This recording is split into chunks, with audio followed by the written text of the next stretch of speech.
Olá, professor Maicon falando. Hoje vamos a mais uma resolução das questões do caderno de Ciências Humanas do Enem 2023, falando especificamente do caderno amarelo.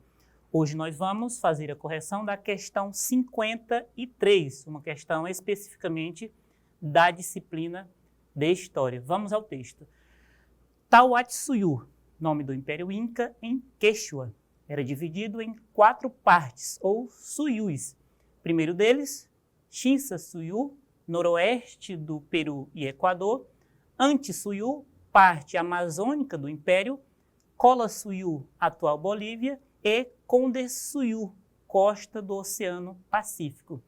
E tinha Cusco, no atual Peru, como sua capital imperial. Oficialmente, todas as etnias dominadas pelos Incas deveriam adotar a língua quechua, adorar o Sapa Inca e o Sol, e pagar taxas em forma de horas de trabalhos periódicos.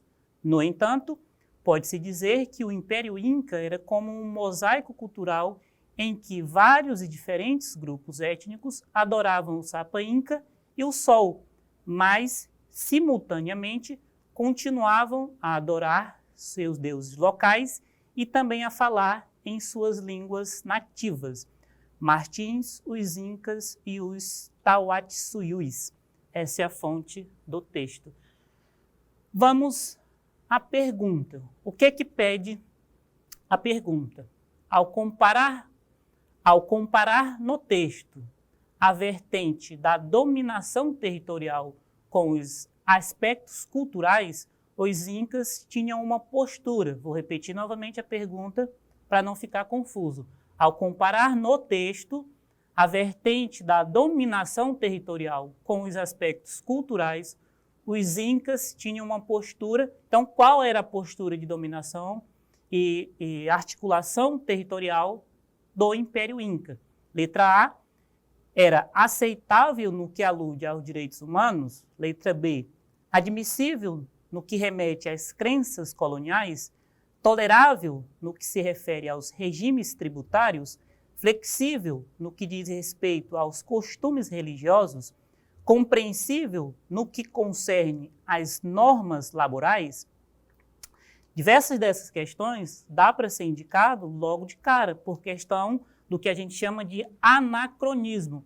Em história, o que é anacronismo? É você colocar um evento ou uma palavra dentro de um contexto onde ele não existiu. Por exemplo, o conceito de direitos humanos é um conceito extremamente moderno e, portanto, não existia na época do Império Inca. Então, nós podemos excluir, por exemplo, a alternativa A, aceitável no que alude aos direitos humanos. Letra B, admissível no que remete às crenças coloniais? Admissível, será? Tolerável no que se refere aos regimes tributários? Nós sabemos, e o próprio texto fala sobre os regimes tributários, que era a questão da mita, onde os povos dominados eram obrigados a trabalhar alguns dias da semana, do mês ou do ano em grandes obras públicas. Letra D, flexível no que diz respeito aos costumes religiosos?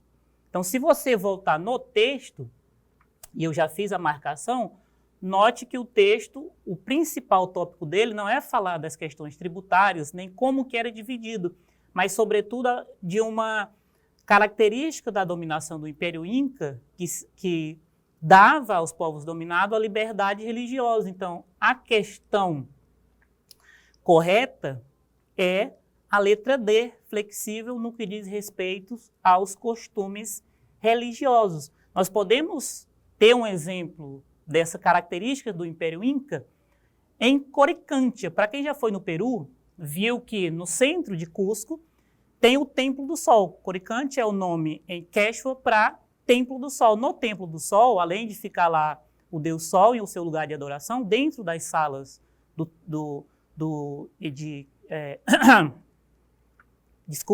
de Coricancha, tinha uma sala dedicada aos deuses das divindades dominadas.